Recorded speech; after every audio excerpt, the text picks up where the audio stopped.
Hi guys, welcome back to RS cooking YouTube channel. ಇವತ್ತು ನಾನು ಒಂದು ವೆರೈಟಿ ಆಫ್ ಕಾಳನ್ನು ಪಲ್ಯ ಮಾಡ್ತಾಯಿದ್ದೀನಿ. ಸೊ ಈ ಕಾಳು ತಿನ್ನೋದ್ರಿಂದ ನಮ್ಮ ದೇಹಕ್ಕೆ ತುಂಬ ಒಳ್ಳೆಯದು. ಹಾಗೆ ಇದು ಸಮ್ಮರ್ ಸೀಸನ್ ಅಂದರೆ ಬೇಸಿಗೆಯಲ್ಲಿ ಜಾಸ್ತಿ ಈ ಕಾಳು ಪಲ್ಯನ ಮಾಡಿ ತಿನ್ನೋದ್ರಿಂದ ನಮ್ಮ ದೇಹ ತಂಪಾಗಿರುತ್ತೆ ಅಂತ. ಸೊ ಈ ಕಾಳಿಂದ ಏನೆಲ್ಲ ಮಾಡ್ತಾರೆ ಅಂತಲೂ ಕೂಡ ನಾನು ತಿಳಿಸ್ತಾ ಇದ್ದೀನಿ. ಬನ್ನಿ ಈ ಪಲ್ಯನ ಮಾಡೋದು ಹೇಗೆ ಅಂತಲೂ ಹೇಳ್ತೀನಿ. ಹಾಗೆ ಈ ಕಾಳು ಪಲ್ಯದಿಂದ ಮತ್ತೆ ಬೇರೆ ಬೇರೆ ಥರ ಏನು ಮಾಡ್ತಾರೆ ಅಂತಲೂ ಕೂಡ ಹೇಳ್ತೀನಿ. ಸೊ ಈ ಕಾಳು ಮಾರ್ಕೆಟಲ್ಲಿ ಸಿಗುತ್ತೆ. ಇದು ಹುರುಳಿಕಾಳು ಅಂತ ಕರೀತಾರೆ. ಇದಕ್ಕೆ ನ್ಯೂ ಮಾರ್ಕೆಟಲ್ಲಿ ಹೋಗಿ ಹುರುಳಿಕಾಳು ಕೇಳಿದ್ರೆ ಕೊಡ್ತಾರೆ ಅವರು. ಸೊ ಇದು ಹುರುಳಿಕಾಳು. ಈ ಕಾಳಿಂದ ತುಂಬ ಜನ ಗಂಜಿ ಮಾಡಿ ಕುಡಿತಾರೆ. ಅಂದರೆ ಈ ಕಾಳಿಂದ ಗಂಜಿ ಮಾಡಿ ಕುಡಿಯೋದ್ರಿಂದ ನಮ್ಮ ದೇಹ ತಂಪಾಗಿರುತ್ತೆ. ಬೇಸಿಗೆಯಲ್ಲಿ ಈ ಕಾಳನ್ನು ಗಂಜಿ ಕುಡಿಯೋದು ತುಂಬ ಉತ್ತಮ ಅಂತ ಹೇಳಬಲ್ಲದು. ಹಾಗೆ ಈ ಕಾಳಿಂದ ಸಾರು ಕೂಡ ಮಾಡ್ತಾರೆ, ಸಾಂಬಾರು. ಅದು ಸಾಂಬಾರು ಮುದ್ದೆ ಜೊತೆ ಮತ್ತು ರೊಟ್ಟಿ ಜೊತೆ ಕೂಡ ತುಂಬ ಚೆನ್ನಾಗಿರುತ್ತೆ. ಸೊ ನಾನು ಇವತ್ತು ಪಲ್ಯ ಮಾಡಿ ತೋರಿಸ್ತಾ ಇದ್ದೀನಿ. ಬನ್ನಿ ಯಾವ ಥರ ಮಾಡೋದು ಅಂತ ತೋರಿಸ್ತೀನಿ. ಇದನ್ನು ಫಸ್ಟಿಗೆ 1 ಕಪ್ ಆಗುವಷ್ಟು ನಾನು ಹುರುಳಿಕಾಳನ್ನ ತೊಗೊಂಡಿದ್ದೀನಿ. ಅದನ್ನು ಹುರ್ಕೋತಾ ಇದ್ದೀನಿ. ಸೊ ಸ್ವಲ್ಪ ಲೋ ಫ್ಲೇಮಲ್ಲಿ ಇಟ್ಕೊಂಡು ಸಾವಕಾಶಾಗಿ ಹುರ್ಕೋಬೇಕು. ಸೊ ಹೈ ಫ್ಲೇಮಲ್ಲಿ ಇಡೋಕ್ಕೆ ಹೋಗಬೇಡಿ. ಲೋ ಫ್ಲೇಮಲ್ಲಿ ಇಟ್ಕೊಂಡು ಹುರಿದ್ರೆ ಕಾಳು ಸ್ವಲ್ಪ ಚೆನ್ನಾಗಿ ಹುರಿಯುತ್ತೆ ಮತ್ತು ಸ್ಮೆಲ್ ಕೂಡ ಕರೆಕ್ಟ್ ಸ್ಮೆಲ್ ಬರುತ್ತೆ. ಸೊ ಹೈ ಫ್ಲೇಮಲ್ಲಿ ಇಟ್ಕೊಂಡು ಹುರಿದ್ರೆ ಅದು ಹೊತ್ತಿದೆ ಸ್ಮೆಲ್ ಬರುತ್ತೆ. ಸೊ ಅದಕ್ಕೆ ಸೀದೋಗಬಾರ್ದು ಒಟ್ಟು ಕಾಳು. ಸೀದೋಗದೆ ಥರ ನೋಡಿಕೊಂಡು ಸೊ ಸಾವಕಾಶಂಗೆ ಲೋ ಫ್ಲೇಮಲ್ಲಿ ಇಟ್ಕೊಂಡು ಬ್ರೌನ್ ಕಲರ್ ಆಗೋವರೆಗೂ ಹುರ್ಕೋಬೇಕು. ನೋಡಿ, ಈ ಥರ ಸ್ವಲ್ಪ ಸ್ವಲ್ಪ ಆಗಿ ಕಲರ್ ಚೇಂಜ್ ಆಗ್ತಾ ಹೋಗುತ್ತೆ.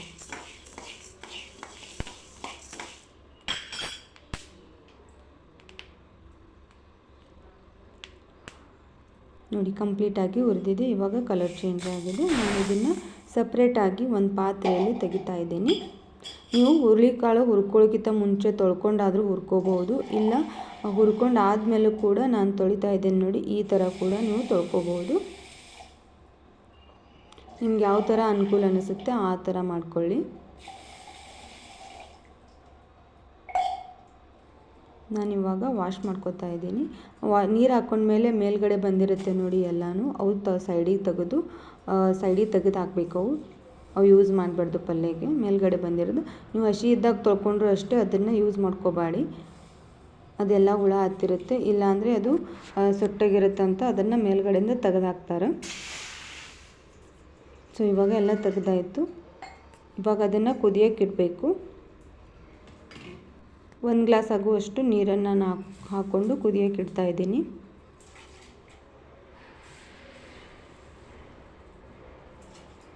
ಗ್ಯಾಸನ್ನು ಹೈ ಫ್ಲೇಮಲ್ಲಿ ಇಟ್ಕೊಳ್ಳಿ ಸ್ಟಾರ್ಟಿಂಗು. ಭಾಳ ಹೊತ್ತೇನು ಕುದಿಯೋದಿಲ್ಲ. ಒಂದು 10 ನಿಮಿಷದಲ್ಲಿ ಇದು ಕಾಳು ಬೇಗ ಬೇಯಿಬಿಡುತ್ತೆ.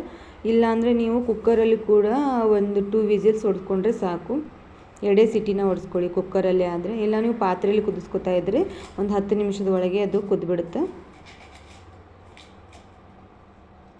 ಇವಾಗ ನಾನು ಈರುಳ್ಳಿನ ಕಟ್ ಮಾಡ್ಕೊತಾ ಇದ್ದೀನಿ. 1 ಈರುಳ್ಳಿ ಬೇಕಾದರೂ ಹಾಕೋಬೋದು. ಇಲ್ಲ ನಿಮಗೆ ಜಾಸ್ತಿ ಈರುಳ್ಳಿ ಹಾಕ್ಕೊಂಡ್ರೆ ಈ ಪಲ್ಯಕ್ಕೆ ತುಂಬ ಟೇಸ್ಟಿಯಾಗಿ ಬರುತ್ತೆ. ನಾನು 1 ಈರುಳ್ಳಿ ಹಾಕೋತಾ ಇದ್ದೀನಿ. ನೀವು 2 ಕೂಡ ಹಾಕೋಬೋದು. ಈರುಳ್ಳಿನ ತೀರಾ ಚಿಕ್ಕದಾಗಂತ ಕಟ್ ಮಾಡಬೇಕಂತೇನಿಲ್ಲ. ಸ್ವಲ್ಪ ದಪ್ಪ ಆಗಿದ್ರೂ ನಡೆಯುತ್ತೆ.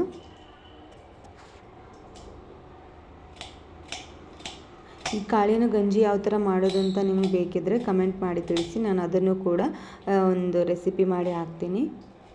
ನಿಮ್ಗೆ ಇಷ್ಟ ಇದ್ದರೆ ಗಂಜಿ ಯಾವ ಥರ ಮಾಡೋದಂತ ನಿಮಗೆ ಬೇಕಾಗಿದ್ದರೆ ಹೇಳಿ, ಅದು ಮಾಡಿ ಹಾಕ್ತೀನಿ. ಹಾಗೆ ಸಾಂಬಾರು ಕೂಡ ಬೇಕಂದರೆ ಅದನ್ನು ಕೂಡ ನಾನು ಮಾಡ್ತೀನಿ.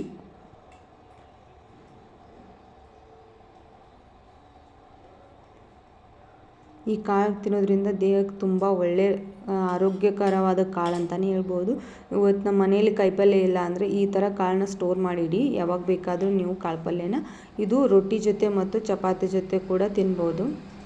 ಹಾಗೆ ಸಾಂಬಾರು ಮಾಡಿಕೊಂಡು ರೈಸ್ ಜೊತೆ ಕೂಡ ತುಂಬ ಟೇಸ್ಟಿಯಾಗಿ ಬರುತ್ತೆ ಮತ್ತು ಮುದ್ದೆ ಜೊತೆ ಕೂಡ ತುಂಬ ಟೇಸ್ಟಿಯಾಗಿರುತ್ತೆ. ಬೇಕಿದ್ದರೆ ಒಂದ್ಸಲ ನೀವು ಟ್ರೈ ಮಾಡಿ ನೋಡಿ. ಹಾಗೆ ಯಾರ ಮನೆಯಲ್ಲಿ ಮಾಡ್ತಾರೆ ಕೂಡ ಅದನ್ನು ಕಮೆಂಟ್ ಮಾಡಿ ತಿಳಿಸಿ, ನಿಮ್ಮ ಮನೇಲಿ ಮಾಡ್ತಿದ್ರೆ. ಇವಾಗ 1 ಟೊಮೆಟೊ ಹಾಕೋತಾ ಇದ್ದೀನಿ ನಾನು. ಇದಕ್ಕೆ ಸ್ವಲ್ಪ ಹುಳಿ ಜಾಸ್ತಿ ಇದ್ದರೆ ಇನ್ನೂ ಟೇಸ್ಟಿಯಾಗಿ ಬರುತ್ತೆ. ಸೊ ನೀವು 2 ಟೊಮೆಟೊ ಕೂಡ ಹಾಕೋಬೋದು. ನಾನು ಸ್ವಲ್ಪ ಮಾಡ್ತಿದ್ದೀನಿ. ಜಾಸ್ತಿ ಮಾಡ್ತಿದ್ರೆ 2 ಟೊಮೆಟೊ 2 ಈರುಳ್ಳಿನ ಹಾಕ್ಕೊಳ್ಳಿ.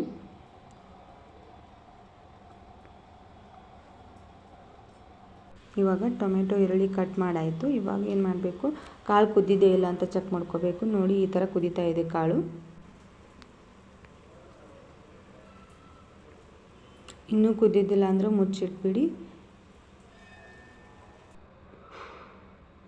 ಇಲ್ಲ ಒಂದ್ಸಲ ಚೆಕ್ ಮಾಡ್ಕೋಬೇಕು. ಒಂದು ಕಾಳನ್ನ ತೊಗೊಂಡು ಅದನ್ನು ಕೈಯಲ್ಲಿ ಇಟ್ಕೊಂಡು ಕಟ್ ಮಾಡಿ ನೋಡಿ. ಅದು ಕಾಳು ಕಟ್ ಆದರೆ ಕುದ್ದಿದೆ ಅಂತ ಅರ್ಥ. ಜಸ್ಟ್ ಹಿಂಗೆ ಕಟ್ ಆಗಿಬಿಡಬೇಕು ನೋಡಿ ಈ ಥರ. ಏಕೆಂದರೆ ನಾನು ಮುಂದೆ ಹೇಳ್ತೀನಿ ಮತ್ತು ಪಲ್ಯ ಕುದಿಸ್ಕೊಳ್ದಿರುತ್ತಲ್ಲ ಅವಾಗದು ಕರೆಕ್ಟಾಗಿ ಆಗಿಬಿಡುತ್ತೆ. ಸೊ ಇವಾಗ ಸಪ್ರೇಟಾಗಿ ಆ ಕಾಳನ್ನ ತಕ್ಕೊಂಡ್ಬಿಡಿ.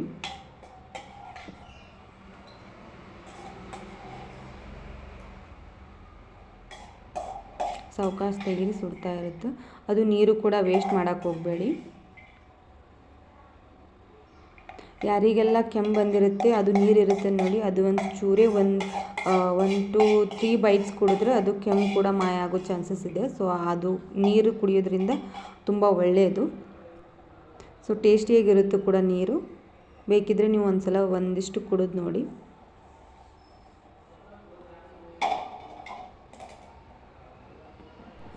ಬನ್ನಿ ಇವಾಗ ಒಗ್ಗರಣೆ ಹೇಗೆ ಹಾಕ್ಕೊಳ್ಳೋದು ಅಂತ ತೋರಿಸ್ತೀನಿ. ಇಲ್ಲಿ 2 ರಿಂದ 3 ಸ್ಪೂನ್ ಆಗುವಷ್ಟು ಆಯಿಲ್ನ ಹಾಕೋತಾ ಇದ್ದೀನಿ ನಾನು.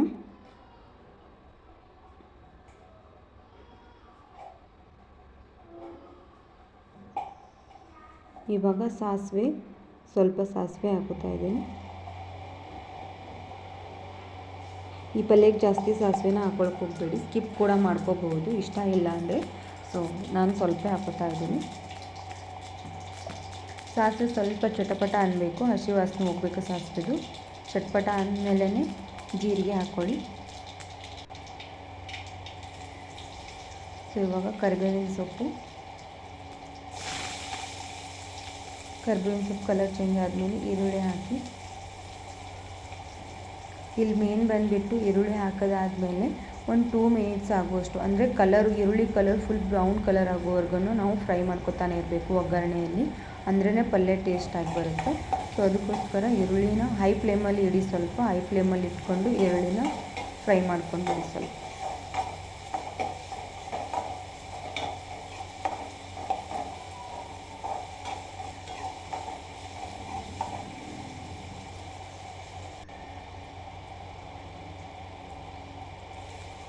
ಇವಾಗ ಟೊಮೆಟೊ ಹಾಕೋರಿ.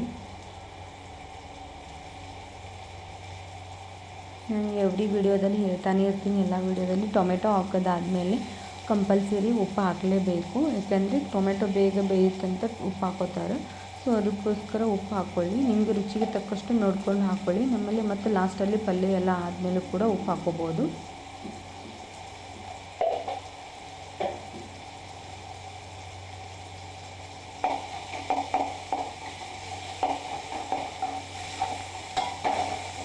ಇವಾಗ ಒಂದು ಸ್ವಲ್ಪ ಮಿಕ್ಸ್ ಮಾಡಿ ಒಂದು 2 ಮಿನಿಟ್ಸ್ ಆಗುವಷ್ಟು, ಒಂದು ನಿಮಿಷ or 2 ಮಿನಿಟ್ಸು ಏನು ಮಾಡಿ ಕ್ಲೋಸ್ ಮಾಡಿ ಇಟ್ಬಿಡಿ.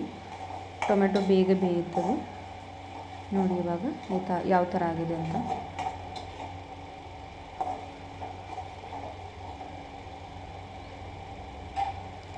ಇವಾಗ ಏನು ಮಾಡಬೇಕು, ಮಸಾಲೆ ಖಾರ ಹಾಕೋತಾ ಇದ್ದೀನಿ ನಾನು. ನಿಮ್ಮ ಮನೆಯಲ್ಲಿ ಕೆಂಪು ಖಾರ ಇದ್ದರೆ ಅದನ್ನು ಕೂಡ ಯೂಸ್ ಮಾಡ್ಕೋಬೋದು, ರೆಡ್ ಚಿಲ್ಲಿ. ಇಲ್ಲ ನೀವು ಯಾವ ಥರ ಮಸಾಲ ಆದರೂ ಬೇಕಾದರೂ ಯೂಸ್ ಮಾಡಿ. ಕೆಂಪು ಖಾರ ಹಾಕ್ಕೊಳ್ಳೋರು ಏನು ಮಾಡಬೇಕು ಅಂದರೆ ಗರಂ ಮಸಾಲಾನ ಯೂಸ್ ಮಾಡಲೇಬೇಕು. ಯಾಕೆಂದರೆ ಬರೀ ಓನ್ಲಿ ಅದು ಖಾರ, ಅದರೊಳಗೆ ಏನೂ ಇರೋದಿಲ್ಲ. ಸೊ ಇದು ನಾನು ಮಸಾಲೆ ಖಾರ, ಇದು ಉತ್ತರ ಕರ್ನಾಟಕ ಸೈಡ್ ಸ್ಪೆಷಲ್ಲಾಗಿ ಮಸಾಲೆ ಖಾರನ ರೆಡಿ ಮಾಡಿರ್ತಾರೆ. ಇದು ವರ್ಷಾನುಗಟ್ಟಲೆ ವರ್ಷ ಪೂರ್ತಿ ಇದು ಖಾರ ನಾವು ಸ್ಟೋರ್ ಮಾಡಿ ಇಟ್ಕೊಂಡಿರ್ತೀವಿ. ಸೊ ತುಂಬ ಜನ ಮಸಾಲೆ ಖಾರನ ಮಾಡೋದಿಲ್ಲ. ಅದಕ್ಕೋಸ್ಕರ ನೀವೇನು ಮಾಡಿ, ರೆಡ್ ಚಿಲ್ಲಿ ಅಂದರೆ ಕೆಂಪು ಖಾರನ ಹಾಕ್ಕೊಂಡು ಅದಕ್ಕೆ ಗರಂ ಮಸಾಲ ಕೂಡ ನಾವು ಆ್ಯಡ್ ಮಾಡ್ಕೋಬೋದು. ಈ ಪಲ್ಯಕ್ಕೆ ಸಾಂಬಾರು ಮಸಾಲ ಅಥವಾ ಗರಂ ಮಸಾಲ ಎರಡೂ ಕೂಡ ನಾವು ಆ್ಯಡ್ ಮಾಡ್ಕೋಬೋದು. ಖಾರ ಹಾಕ್ಕೊಂಡಾದ್ಮೇಲೆ ಕೂಡ ಕರೆಕ್ಟಾಗಿ ಮಿಕ್ಸ್ ಮಾಡಿ 1 ನಿಮಿಷ ಮುಚ್ಚಿಟ್ಟು ಈ ಥರ ಆಗಿಬಿಡುತ್ತೆ ನೋಡಿ ಅದನ್ನು. ಇವಾಗ ಏನು ಮಾಡಬೇಕು, ಕಾಳು ಕುದಿಸ್ಕೊಂಡಿದ್ದೀವಲ್ವ ಅದು ನೀರಿನ ಸಮೇತನೇ ನಾನು ಹಾಕೋತಾ ಇದ್ದೀನಿ.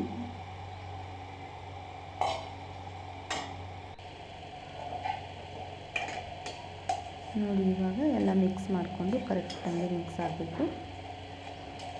ಮಿಕ್ಸ್ ಆದಮೇಲೆ ಏನು ಮಾಡಬೇಕು, ಇವಾಗ 1 ಗ್ಲಾಸ್ ಆಗುವಷ್ಟು ನೀರು ಹಾಕ್ಕೊಂಡ್ಬಿಡಿ. ಆವಾಗಲೇ ನಾವು ಕುದಿಸ್ಬೇಕಾದ್ರೆ 1 ಗ್ಲಾಸ್ ಆಗುವಷ್ಟು ನೀರು ಹಾಕ್ಕೊಂಡಿದ್ದೀವಿ. ಇವಾಗೂ ಕೂಡ ಅಷ್ಟೇ 1 ಗ್ಲಾಸ್ ಆಗುವಷ್ಟು ನೀರು ಹಾಕ್ಕೊಳ್ಳಿ. ಅಂದರೆ ಟೋಟಲ್ ಬಂದುಬಿಟ್ಟು ಈ ಪಲ್ಯಗೆ 2 ಗ್ಲಾಸ್ ನೀರು ಹಾಕ್ಕೋಬೇಕು. ಅಂದರೆ ಪಲ್ಯ ಕರೆಕ್ಟಾಗಿ ಕುದಿಯುತ್ತೆ ಮತ್ತು ರುಚಿನೂ ಕೂಡ ಅಷ್ಟೇ ಕರೆಕ್ಟಾಗಿ ಬಿಡ್ತೈತೆ. ಅದು ಕಾಳೆಲ್ಲ ಮೆತ್ತಗಾಗಬೇಕು ಸ್ವಲ್ಪ. ಅದಕ್ಕೋಸ್ಕರ ನಾನು ಫಸ್ಟಿಗೆ ನಾವು ಜಾಸ್ತಿ ಕುದಿಸ್ಕೊಂಡು ಬಿಟ್ಟರೆ ಇವಾಗಿಲ್ಲಿ ನಾವು ಒಗ್ಗರಣೆ ಹಾಕಿದ್ಮೇಲೆ ಕುದಿಸಿದ್ರೆ ಅಷ್ಟೊಂದು ಟೇಸ್ಟಾಗಿ ಬರೋದಿಲ್ಲ ಅಂತ ನಾನು ಅದಕ್ಕೆ ಜಸ್ಟ್ ಅಲ್ಲಿ ಬರೀ ಕಟ್ ಆಗೋ ರೇಂಜಿಗೆ ನಾನು ಕುದಿಸ್ಕೊಂಡಿದ್ದೀನಿ. ಇವಾಗ ಒಗ್ಗರಣೆಯಲ್ಲಿ ಏನು ಮಾಡಬೇಕು, ಒಂದು ಸ್ವಲ್ಪ ಪೂರ್ತಿ ಹಿಂಗೆ ಕೈ ಹಚ್ಚಿದ್ರೆ ಮೆತ್ತಗಾಗಬೇಕು ಕಾಳು, ಆ ಥರ ನಾವು ಕುದಿಸ್ಕೊಂಡ್ರೆ ಅಂದರೆ ಕಾಳಿಗೆಲ್ಲ ಉಪ್ಪು ಖಾರ ಹುಳಿ ಎಲ್ಲ ಕರೆಕ್ಟಾಗಿ ಬರುತ್ತಂತ. ಅದಕ್ಕೋಸ್ಕರ ನಾನು ಒಗ್ಗರಣೆಯಲ್ಲೇ ಕುದಿಸ್ಕೊತಾ ಇದ್ದೀನಿ. ಸೊ ನೀವು ಬೇಕಿದ್ರೆ ಫಸ್ಟ್ ಕುದಿಸ್ಕೊಂಡು ಪಲ್ಯ ಮಾಡಿ ನೋಡಿ, ಅದು ಟೇಸ್ಟ್ ಬೇರೆಯೇ ಬರುತ್ತೆ. ಸೊ ಈ ಥರ ಕುದಿಸಿ ನೋಡಿ ಒಗ್ಗರಣೆಯಲ್ಲಿ, ಇದು ಟೇಸ್ಟು ಸಪ್ರೇಟ್ ಬೇರೆಯೇ ಬರುತ್ತೆ. ಸೊ ಇದ್ರ ಜೊತೆಗೆ ನಾನು ಕಾಂಬಿನೇಷನ್ ಆಗಿ ಅದು ಪಲ್ಯ ಕುದಿಯೋವರೆಗೂ ನಾನು ಇಲ್ಲಿ ರೊಟ್ಟಿ ಮಾಡ್ಕೊತಾ ಇದ್ದೀನಿ. ಇದು ಉತ್ತರ ಕರ್ನಾಟಕ ಸೈಡು ಜೋಳದ ರೊಟ್ಟಿ, ಜೋಳದ ರೊಟ್ಟಿ, ಖಡಕ್ ಜೋಳದ ರೊಟ್ಟಿ ಜೊತೆ ತುಂಬ ಟೇಸ್ಟಾಗಿ ಬರುತ್ತೆ. ಸೊ ಇಲ್ಲ ನೀವು ಚಪಾತಿ ಜೊತೆಗಾದರೂ ತಿನ್ಬೋದು, ಆದರೆ ಅಷ್ಟೊಂದು ಟೇಸ್ಟ್ ಬರೋದಿಲ್ಲ ಚಪಾತಿ ಜೊತೆ. ರೊಟ್ಟಿ ಜೊತೆ, ಖಡಕ್ ರೊಟ್ಟಿ ಜೊತೆ ತಿನ್ನೋದ್ರಿಂದ ಟೇಸ್ಟು ಭಾಳ ಕರೆಕ್ಟಾಗಿ ಅಂದರೆ ಟೇಸ್ಟ್ ಭಾಳ ಚೆನ್ನಾಗಿ ಬರುತ್ತೆ. 1 ರೊಟ್ಟಿ 2 ರೊಟ್ಟಿ ತಿನ್ನೋರು ಕಂಪಲ್ಸರಿ 3ರಿಂದ 4 ರೊಟ್ಟಿ ತಿಂದೇ ತಿಂತಾರೆ ಈ ಪಲ್ಯ ಜೊತೆಗೆ. ಸೊ ಅದಕ್ಕೋಸ್ಕರ ನಾನು ಒಂದು ಮಿನಿಮಮ್ 8ರಿಂದ 10 ರೊಟ್ಟಿ ಆಗುವಷ್ಟು ಹಿಟ್ಟನ್ನು ತೊಗೊಂಡಿದ್ದೀನಿ. ರೊಟ್ಟಿ ರೆಸಿಪಿ ಬೇಕಂದರೆ ನಾನು ಆಲ್ರೆಡಿ ಅಪ್ಲೋಡ್ ಮಾಡಿಬಿಟ್ಟಿದ್ದೀನಿ ನಮ್ಮ ಚಾನಲಲ್ಲಿ, ಹೋಗಿ ನೀವು ಚೆಕ್ ಮಾಡ್ಕೋಬಹುದು ಯಾವ ಥರ ಬಂದಿದೆ ಅಂತ. ಇಲ್ಲಿ ನಾನು ಕರೆಕ್ಟಾಗಿ ರೊಟ್ಟಿ ರೆಸಿಪಿ ಮಾಡ್ತಾಯಿಲ್ಲ, ಓನ್ಲಿ ಪಲ್ಯ ರೆಸಿಪಿ ಮಾಡೋದ್ರಿಂದ ಇದು ರೊಟ್ಟಿ ರೆಸಿಪಿ ಮಾಡೋಕ್ಕಾಗ್ತಿಲ್ಲ ನನಗೆ. ಸೊ ಬೇಕಿದ್ರೆ ನೀವು ಆಲ್ರೆಡಿ ಅಪ್ಲೋಡ್ ಆಗಿರೋ ಚಾನಲ್ ಅಪ್ಲೋಡ್ ಆಗಿದೆ, ಅದನ್ನು ಕೂಡ ಚೆಕ್ ಮಾಡ್ಕೊಂಡು ನೋಡಿ ಯಾವ ಥರ ರೊಟ್ಟಿ ಮಾಡೋದು ಅಂತಲೂ ಅಲ್ಲಿ ಕರೆಕ್ಟಾಗಿ ತಿಳಿಸಿದ್ದೀನಿ. ಆದರೂ ಇವಾಗ ಒಂದು ಸ್ವಲ್ಪ ಕ್ವಿಕ್ಕಾಗಿ ಹೇಳ್ಕೊಡ್ತೀನಿ. ನಿಮ್ಗೆ ಎಷ್ಟು ಬೇಕಷ್ಟು ಹಿಟ್ಟನ್ನು ತೊಗೊಂಡು ಅದಕ್ಕೆ ಸ್ವಲ್ಪ ಮಧ್ಯದಲ್ಲಿ ರೌಂಡ್ ಮಾಡಿಕೊಂಡು ಸ್ವಲ್ಪ ನಿಮ್ಮದು ಹಿಟ್ಟು ಇವಾಗ ರೀಸೆಂಟಾಗಿ ಅದನ್ನು ಗಿರಣಿ ಮಾಡಿದರೆ ಇವಾಗ ಏನು ಮಾಡಿ ಅದನ್ನು ಸ್ವಲ್ಪ ತಣ್ಣೀರಲ್ಲಿ ಹಾಕ್ಕೊಳ್ಳಿ. ಇಲ್ಲ ಹಿಟ್ಟು ಭಾಳ ದಿನ ನಿಂತಿದ್ರೆ ಅದಕ್ಕೆ ಏನು ಮಾಡಬೇಕು, ಬಿಸಿ ನೀರನ್ನು ಹಾಕ್ಕೋಬೇಕು. ನೋಡ್ಕೊಂಡು ನಿಮ್ಮ ಹಿಟ್ಟು ಯಾವ ಥರ ಇದೆ ಅಂತ ಅದನ್ನು ನೋಡ್ಕೊಂಡು ಹಾಕಿ. ನಾನು ಸ್ವಲ್ಪ ಹಾಕ್ಕೊಂಡಿದ್ದೀನಿ, ಬಿಸಿ ನೀರು ತಣ್ಣೀರು ಎರಡೂ ಮಿಕ್ಸ್ ಮಾಡ್ಕೊಂಡು ಹಾಕ್ಕೊಂಡಿದ್ದೀನಿ. ಸೊ ಈ ಥರ ಕಲಿಸ್ಕೊಂಡ್ಬಿಡಿ ಎಲ್ಲನೂ. ಹಿಟ್ಟು ಕಲಿಸ್ಕೋಬೇಕಾದ್ರೆ ಜಾಸ್ತಿ ಜನ ಸುಮ್ಮನೆ ಕಲಿಸ್ಕೊಂಡು ಬರೋದಿಲ್ಲ. ಅದು ಈ ಥರ ನಾನು ಕಲಿಸ್ಕೊತಾ ಇದ್ದೀನಿ ನೋಡಿ, ಅದೇ ಥರ ಕಲಿಸ್ಕೊಳ್ಳೋದ್ರಿಂದ ಹಿಟ್ಟು ರೊಟ್ಟಿ ಕರೆಕ್ಟಾಗಿ ರೌಂಡ್ ಶೇಪು ಅಥವಾ ಎಲ್ಲಿ ಹರಿಯೋದಿಲ್ಲ, ಎಲ್ಲಿ ಕಟ್ ಆಗೋದಿಲ್ಲ. ಈ ಥರ ಕಲಿಸ್ಕೊಂಡ್ರೆ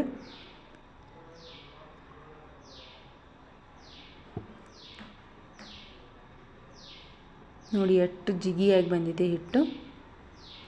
ಸೊ ಅದಕ್ಕೆ ಆ ಥರ ಕಲಿಸ್ಕೋಬೇಕು.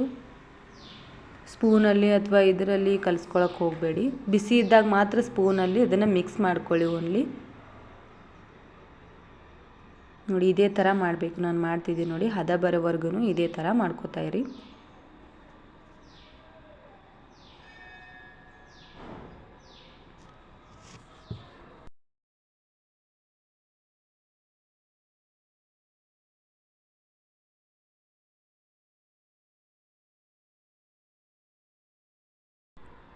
ವಿಡಿಯೋ ಇಷ್ಟ ಆಗಿದ್ರೆ ಒಂದು ಲೈಕ್ ಕೊಡಿ, ಹಾಗೆ ಪಕ್ಕದಲ್ಲಿರೋ ಬೆಲ್ ಐಕನ್ನ ಕೂಡ ಪ್ರೆಸ್ ಮಾಡ್ಕೊಳ್ಳಿ. ರೊಟ್ಟಿ ನೋಡಿ ಯಾವ ಥರ ಮಾಡೋದು ಅಂತ ತೋರಿಸ್ತಾ ಇದ್ದೀನಿ. ಸೊ ಸ್ವಲ್ಪ ಹಿಟ್ಟು ಹಾಕ್ಕೋಬೇಕು ಫಸ್ಟಿಗೆ, ಆಮೇಲೆ ಅದನ್ನು ರೊಟ್ಟಿ ಹಿಟ್ಟು ತೊಗೊಂಡು ಈ ಥರ ತಟ್ಟಬೇಕು. ಒಂದು ಕಡೆ ಸೈಡು ರೈಟ್ ಸೈಡು ಕೈಲೇ ರೊಟ್ಟಿ ತಟ್ಟಬೇಕು, ಈ ಕಡೆ ಸೈಡಿಗೆ ಕೈ ಇಟ್ಕೋಬೇಕು. ಫಸ್ಟ್ ಟೈಮ್ ಮಾಡೋರಿಗೆ ಕಷ್ಟ ಆಗುತ್ತೆ ಅಂತ ಅಂದ್ಕೊಳಕ್ಕೆ ಹೋಗಬೇಡಿ. ನಾನು ಹೇಳ್ತಾ ಇದ್ದೀನಿ ನೋಡಿ, ಈ ಥರ ಮಾಡಿ. ಸ್ವಲ್ಪ ಸಣ್ಣದು ಚಿಕ್ಕದೇ ಮಾಡಿ ಫಸ್ಟ್ ಟೈಮ್ ಮಾಡ್ತಾಯಿದ್ರೆ. ನೋಡಿ ಈ ಥರ ತಟ್ಕೋಬೇಕು, ಕೈಗೆ ಹಾಗೆ ಹಿಟ್ಟು ಹಚ್ಕೊಂಡು ತಟ್ತಾ ಇರಬೇಕು. ಇಲ್ಲ ನಿಮಗೆ ರೊಟ್ಟಿ ತಟ್ಟೋಕ್ಕಾಗಿಲ್ಲ ಅಂದರೆ ರೊಟ್ಟಿ ಮಾಡೋದೊಂದು ಇದು ಲಟ್ಟಣಿಗೆ ಇರುತ್ತೆ, ಅದನ್ನು ನೀವು ತೊಗೊಂಡು ಈ ಥರ ಮಾಡ್ಕೋಬೋದು. ಆ ರೆಸಿಪಿ ಆಲ್ರೆಡಿ ಯೂಟ್ಯೂಬಲ್ಲಿ ಸುಮಾರು ವಿಡಿಯೋಗಳಿದೆ, ಲಟ್ಟಣಿಗೆಯಲ್ಲಿ ಯಾವ ಥರ ಮಾಡೋದು ಅಂತಲೂ ಕೂಡ ತೋರಿಸಿದ್ದಾರೆ. ಸೊ ಹೋಗಿ ನೀವು ಅಲ್ಲಿ ಕೂಡ ಚೆಕ್ ಮಾಡ್ಕೋಬೋದು ಯೂಟ್ಯೂಬಲ್ಲಿ. ವಿಡಿಯೋ ಇಷ್ಟ ಆಗಿದ್ದರೆ ಒಂದು ಲೈಕ್ ಕೊಡಿ, ಹಾಗೆ ಫಸ್ಟ್ ಟೈಮ್ ನಮ್ಮ ಚಾನಲ್ನ ವಿಸಿಟ್ ಮಾಡಿದರೆ ಸಬ್ಸ್ಕ್ರೈಬ್ ಮಾಡ್ಕೊಳ್ಳಿ, ಹಾಗೆ ಪಕ್ಕದಲ್ಲಿರೋ ಬೆಲ್ ಐಕನ್ನು ಕೂಡ ಪ್ರೆಸ್ ಮಾಡ್ಕೊಳ್ಳಿ, ಹಾಗೆ ಹೆಚ್ಚಿನ ರೀತಿಯಲ್ಲಿ ಶೇರ್ ಮಾಡಿ. ಇವಾಗ ರೊಟ್ಟಿ ಎಲ್ಲ ಆಯಿತು. ನಾನು ಊಟದ ಜೊತೆಗೆ ಕೆಂಪು ಚಟ್ನಿನ ರೆಡಿ ಮಾಡ್ಕೋತೀವಿ. ನಾವು ಉತ್ತರ ಕರ್ನಾಟಕ ಸೈಡು ಚಟ್ನಿ ಇಲ್ಲ ಅಂದರೆ ಊಟನೇ ಇಲ್ಲ. ಸೊ ಅದಕ್ಕೋಸ್ಕರ ನಾವು ಒಂದು ವರ್ಷ ಸ್ಟೋರ್ ಆಗುವಷ್ಟು ಚಟ್ನಿನೂ ಕೂಡ ರೆಡಿ ಮಾಡಿ ಇಟ್ಕೊಂಡಿರ್ತೀವಿ. ಅದು ಸ್ವಲ್ಪ ಎಣ್ಣೆ ಜೊತೆ ಹಾಕ್ಕೊಂಡು ತಿಂದರೆ ತುಂಬ ಟೇಸ್ಟ್ ಆಗಿರುತ್ತೆ.